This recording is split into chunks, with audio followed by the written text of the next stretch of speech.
Olá, querido ouvinte, que o Senhor te abençoe, o Senhor te ilumine. Seja muito bem-vindo ao meu canal.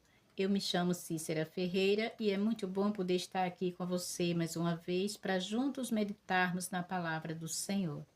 E a palavra do Senhor hoje se encontra no livro de Mateus, capítulo 24, do versículo 15 ao versículo 31.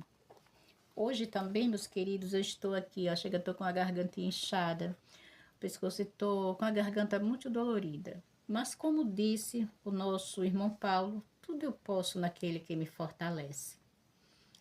Bem, capítulo 24, versículo 15, onde fala da grande tribulação e fala também da vinda do Senhor Jesus para buscar os seus escolhidos. Assim como outras passagens bíblicas dividem opinião, também esta passagem divide muitas opiniões. Uns dizem que Jesus voltará depois da tribulação, porque os escolhidos irão passar pela grande tribulação aqui nessa terra. Já outros dizem que jamais Jesus vai deixar com que os seus escolhidos passem pela grande tribulação, que ele virá antes arrebatar os seus, e que aqui nessa terra só ficarão os perdidos. Então, o que será que a própria palavra de Deus diz a esse respeito? Peguem suas Bíblias e venham ler comigo Mateus capítulo 4, a partir do versículo 15, que diz assim: Quando, pois, vocês virem situado no lugar santo o abominável da desolação, do qual falou o profeta Daniel, aí diz quem lê que entenda, então os que estiverem na Judeia, fuja para os montes, quem estiver no terraço não desça para tirar coisa alguma de casa.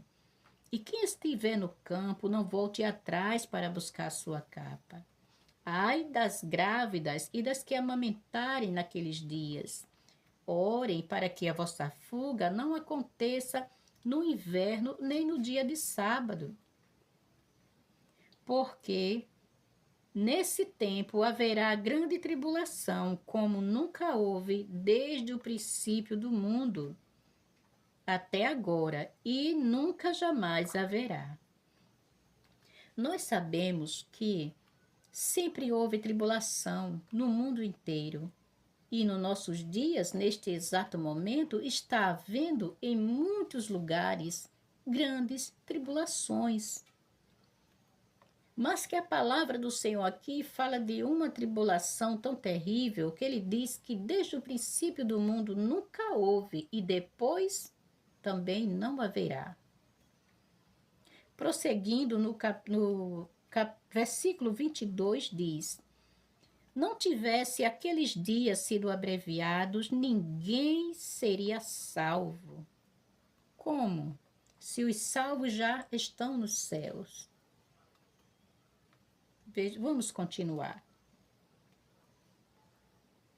Mas por causa dos escolhidos, tais dias serão abreviados, oh, meus amados, se os salvos já estarão no céu. Porque o Senhor ainda vai ter que abreviar os dias de tribulação por causa dos salvos, para que eles não sejam mortos? Como pode uma tribulação aqui na terra atingir quem já está salvo lá no céu? Não dá para você notar que os salvos estarão aqui nos dias da tribulação, motivo pelo qual o Senhor irá abreviar esses dias? Para que não aconteça que até os salvos também sejam atingidos?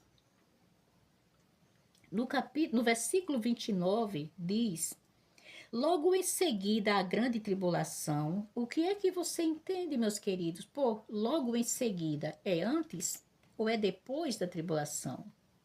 Logo em seguida à grande tribulação daqueles dias, ou seja, a tribulação daqueles dias, o sol escurecerá, a lua não dará a sua claridade, as estrelas cairão do firmamento, os poderes do céu serão abalados. Logo depois daqueles dias da tribulação.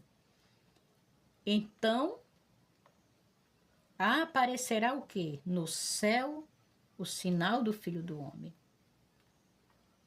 Todos os povos da terra se lamentarão e verão o Filho do Homem vindo sobre as nuvens do céu com poder e grande glória. E ele enviará os seus anjos com grande som de trombeta, os quais reunirão os seus escolhidos dos quatro ventos, de uma a outra extremidade dos céus. Nossa, o que a palavra de Deus está dizendo que é logo após a tribulação daqueles dias, haverão esses sinais. As estrelas cairão do firmamento, o sol e a lua não dará a sua claridade. Tá vendo? Os poderes do céu serão abalados. Só então aparecerá no céu, ou nas nuvens do céu, o sinal do Filho do Homem, vindo com poder e grande glória, e juntarão os seus escolhidos dos quatro cantos do mundo. Onde é que está escrito aqui que Jesus virá depois? Aliás, que Jesus virá antes da grande tribulação. Meus queridos, a grande tribulação servirá para nós como teste de fidelidade ao nosso Deus. Ninguém pode provar uma fidelidade ao nosso Deus se a gente não passar por uma prova. E prova difícil. Porque prova fácil, como já está dizendo, é fácil. A grande tribulação também servirá de prova para nós, prova de fidelidade ao nosso Deus. Não se deixe enganar por ensinamento falso. Você e eu, nós temos a palavra de Deus em nossas mãos. Ore ao Espírito Santo para que ele abra a sua mente. Põe o seu joelho no chão. Coloque a sua face no pó.